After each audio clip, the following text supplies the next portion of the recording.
and the BJP have penetrated our education system and destroyed it. What was done by Mr. Narendra Modi to the economy with demonetization has now been done to the education system. Youngsters, I want you to know that the reason this is happening and the reason you're suffering is because an independent, objective education system has been demolished and it has been replaced by an education system that is captured by the BJP, captured by their parent organization. And until this capture is released, you are going to suffer, you're going to see cancellations of your exams, you're going to see paper leaks again and again and again. One paper has been cancelled. We don't know what is going to happen to NEET, but whatever happens, it should not be done in a arbitrary fashion. The rules that apply to one paper should apply to another paper. And it is very important that the people who are guilty here are brought to book and they are punished. Thank you.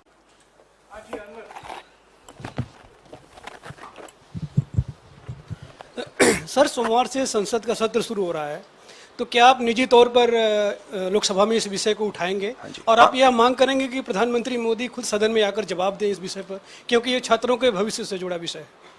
हाँ, बिल्कुल, simple question, हाँ उठाएंगे, parliament house में उठाएंगे.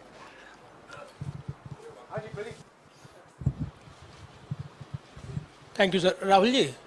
राहुल जी मैं इधर हूँ. सवाल ये है कि जो एजुकेशन सिस्टम इस वक्त है और जिस तरीके से जो पेपर लीक हुए, जिसका आरोप भी आपने लगाया और जो सामने भी आया है, रद्द भी हुआ है कल परीक्षा, लेकिन सबसे बड़ा सवाल ये है कि बदलाव क्या होने चाहिए, वो बदलाव जो इससे परीक्षा लीक रुके, वो क्या आपके पास फार्मूला? हमारे मैनिफेस्टो में हमने लिखा था, देखिए 2-3 चीजें हैं. सबसे पहले जो शिक्षा का सिस्टम है उसको एक संगठन ने कैप्चर कर रखा है, अपने लोगों को हर पोस्ट पे यही डालते हैं. वाइस चांसलर्स की लिस्ट निकाल लीजिए, पता लग जाएगा. तो इसको रिवर्स करना होगा. दूसरी बात, मैनिफेस्टो में हमने साफ कहा कि पेपर लीक होने के बाद कार्रवाई करना एक बात है, बहुत जरूरी है और स्ट्रिक्ट से स्ट्रिक्ट कार्रवाई होनी चाहिए, मगर हमने यह भी कहा था कि पेपर लीक होने से पहले जो सिस्टम्स हैं, जो यूनिवर्सिटी के एग्जाम्स के रूल्स हैं, सिस्टम्स हैं, इनको फिर से असेस करना पड़ेगा, इनको स्टडी कर रीडिजाइन करना पड़ेगा. ये दोनों काम हमने अपने मैनिफेस्टो में साफ लिखे हैं और विपक्ष दबाव डालकर ये दो काम सरकार से करवाने की कोशिश करेगा.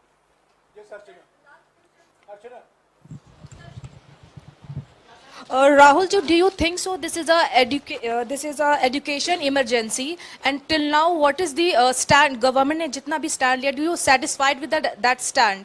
और सर मेरा दूसरा सवाल भी है, जिस तरीके से आप आज स्टूडेंट से मिल रहे हैं, आज let me answer the question. See, there is a huge pressure on our students, and the pressure comes from a number of directions. The first direction is the large scale unemployment that is there in the country. Everybody understands it, everybody knows it, and one of the reasons the government suffered in this election was that all youngsters believe that Mr. Modi is incapable of solving the employment problem. So that's the first thing. Second thing is there's huge pressure because of this, and there are very few avenues for students. In all areas, right? So you've cut off the job avenue. Now you're cutting off the exam avenue. You're saying, you can take an exam, you can study, you can work as hard as you want. On the last date, we're going to tell you that the exam is cancelled. So, that avenue is also shut. You've shut avenues like Agniveer. You've shut avenues like the public sector. So the youth of India have nowhere to go. It doesn't matter whether you're an IIT graduate, IIT student, or you're trying to join the army. The youngsters in India simply have no way through. And it's not just an educational crisis. It's a crisis in pretty much every sphere that we are facing. Now, before the elections, it was very clear that there was massive control of the media, massive control of the other institutions, so people were quiet. Now people are very clear that we're sitting on a disaster and we've got a government that is crippled, cannot do the job. It's literally walking around on one leg, right? So, yes, it's a crisis. It's a profound national crisis. It's an economic crisis. It's an educational crisis. It's an institutional crisis. So, but I don't see any response. I don't even see the capability of a response, right? So, हाँ नहीं 1 second, Bihar का भैया हमने कहा है कि inquiry होनी चाहिए और जो भी जिन्होंने भी पेपर लीक कराया है उनके खिलाफ कार्रवाई होनी चाहिए। राहुल जी, चूंकि ये मामला नेशनल लेवल पे भी एग्जाम्स में हो रहा है, स्टेट लेवल्स में भी एग्जाम्स में कई जगह इस तरह के पेपर लीक की घटनाएं होती है और करोड़ों छात्रों का जीवन अधर में लटक जाता है। आपको लगता है कि एक सख्त कानून बनाने की जरूरत है संसद में कि इससे निपटने के लिए? कैसे होगा, क्योंकि छात्रों का जीवन नहीं, बर्बाद हो जाता है। सख्त कानून आफ्टर द फैक्ट है, वो होना चाहिए, मगर अगर आप मेरिट के बेसिस पर लोगों को नहीं जॉब देंगे, अगर आप आइडियोलॉजिकल लोगों को वाइस चांसलर बनाएंगे, इनकेपेबल लोगों को वाइस चांसलर बनाएंगे, एग्जाम्स के जो स्ट्रक्चर्स हैं, एग्जाम लेने के स्ट्रक्चर्स हैं, उनमें आप आइडियोलॉजिकल लोगों को डालेंगे तो ये काम होगा। ये इसका सबसे बड़ा कारण BJP and its parent organisation ने जो कैप्चर किया है ये है। और अगर आप कल्प्रिट ढूंढना चाहते हैं तो मैं आपको बताता हूं, जिन लोगों ने हिंदुस्तान के इंस्टीट्यूशंस को डिस्ट्रॉय किया है, जो पहले ऑब्जेक्टिव हुआ करते थे, इम्पार्शल हुआ करते थे, वो आज इम्पार्शल नहीं है, ऑब्जेक्टिव नहीं है, आइडियोलॉजिकल बना दिए गए हैं और मीडियोकर लोगों को इन इंस्टीट्यूशंस में बैठा दिया गया है। इसका मेन कारण यह है, और इसका आप एपिसेंटर देखिए, पूरा देश जानता है, युवाओं आप सब जानते हो कि इसका पहले एपिसेंटर मध्य प्रदेश हुआ करता था, वहां पे 40-50 लोगों की हत्या हुई थी, ये तब शुरू हुआ था। आप जानते हो कि गुजरात में, उत्तर प्रदेश में और मध्य प्रदेश में इन चीजों का एपिसेंटर है। और आप ये भी जानते हो कि बीजेपी के लोग कहते हैं कि हमारी लेबोरेटरी मध्य प्रदेश और गुजरात है। तो लेबोरेटरी से यह काम शुरू हुआ है और अब यह काम देश में फैल रहा है और आपका इससे नुकसान हो रहा है। जब तक यह रिवर्स नहीं किया जाएगा, जब तक हिंदुस्तान के इंस्टीट्यूशंस इनके हाथों से नहीं छीने जाएंगे और इफेक्टिव, ऑनेस्ट, इम्पार्शियल लोगों के हाथ में नहीं जाएंगे, तब तक ये होता रहेगा। और मैं आपको बता रहा हूं, जब तक बीजेपी रहेगी ये बढ़ता जाएगा।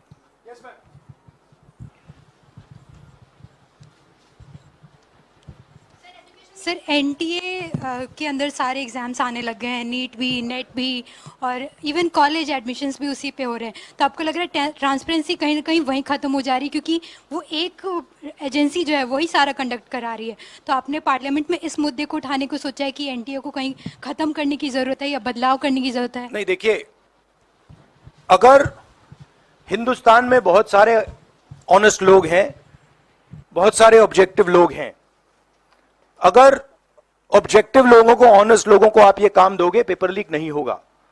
अगर आप मीडियोकर लोगों को राजनीतिक बेसिस पे, आइडियोलॉजिकल बेसिस पे चुन के करोगे तो ये काम होगा।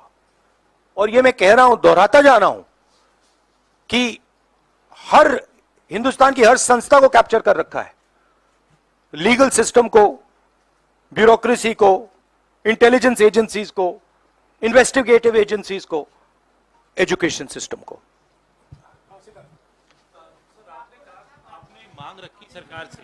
आपने अपनी मांगे रखी हैं सरकार से, लेकिन सरकार के पक्ष पहले ही सामने आ गया। एनटीए को जो एनटीए है एजेंसी, उसको क्लीन चिट एक तरीके से एचआरडी मिनिस्टर ने पहले ही दे दी है। तो सरकार का तो कहीं ना कहीं पक्ष साफ दिखाई देता है। उनका आगे आप लोग कैसे जाएंगे इसको? उनकी क्रेडिबिलिटी इन बातों में है ही नहीं। वो क्लीन चिट दें, उसका कोई मतलब ही नहीं है। उनकी जीरो क्रेडिबिलिटी है। सब लोग जानते हैं कि एपिसेंटर मध्य प्रदेश, गुजरात एंड उत्तर प्रदेश। सबसे ज्यादा मेरी यात्राओं में सबसे ज्यादा पेपर लीक की बात यही आई थी, उत्तर प्रदेश में आई थी, मध्य प्रदेश में आई थी।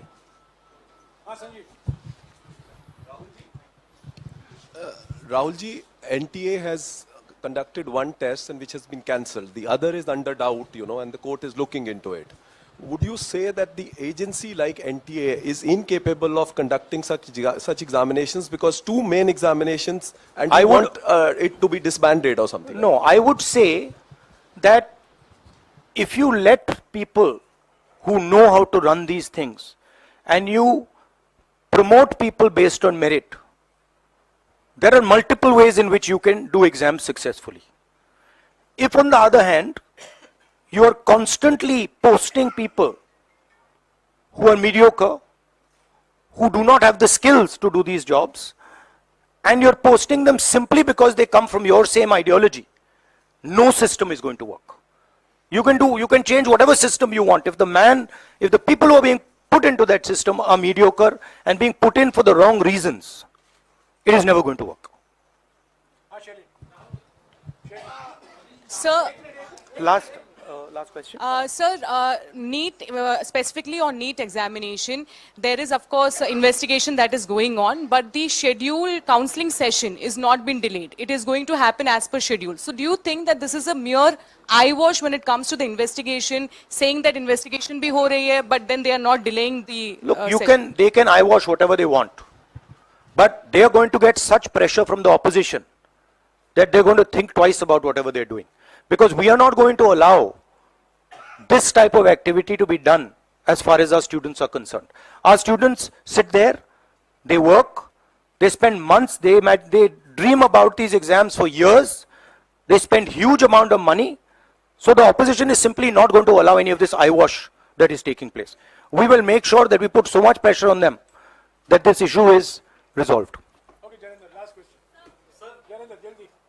तो राहुल जी, एक बड़ा दिलचस्प इस मामले में देखने को मिला है.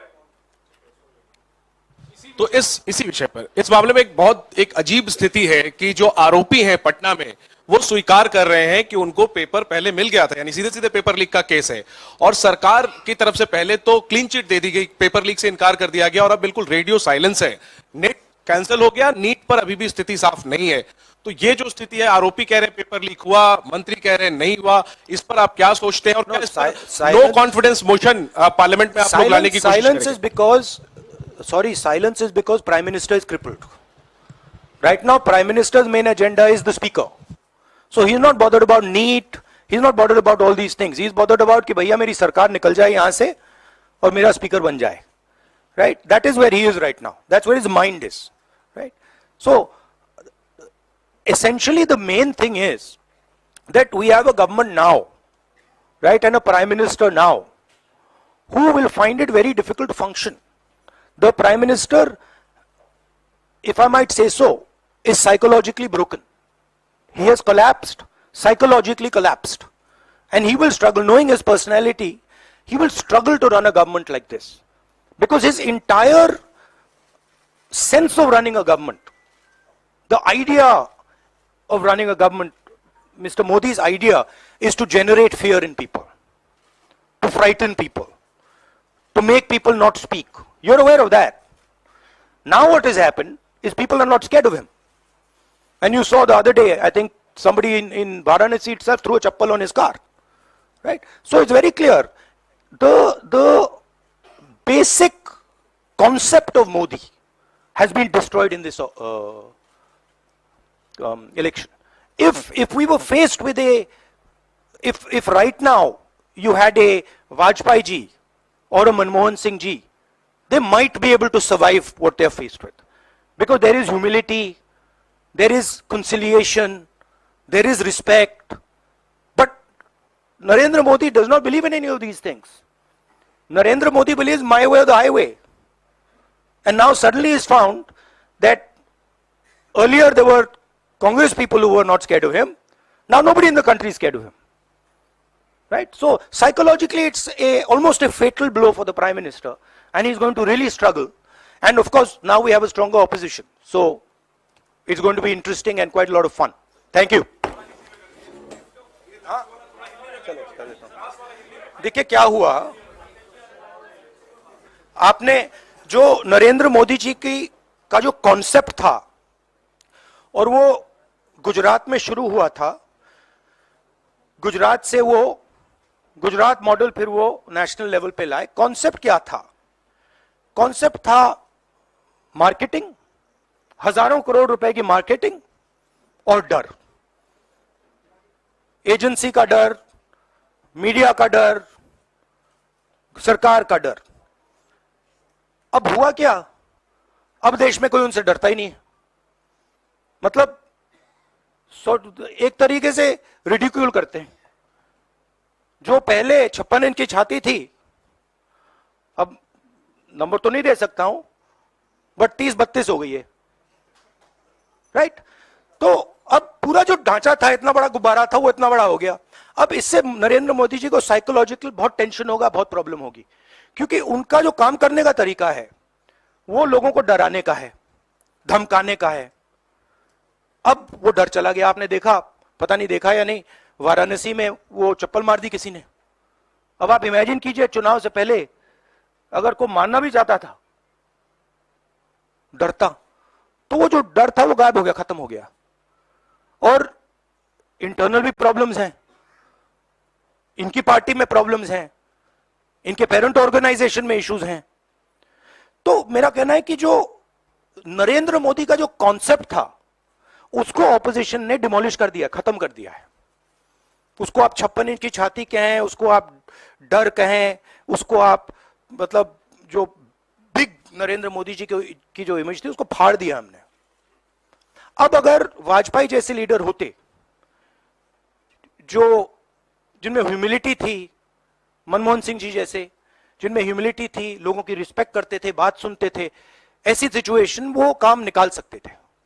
मगर ये नरेंद्र मोदी जी की स्टाइल ही नहीं है।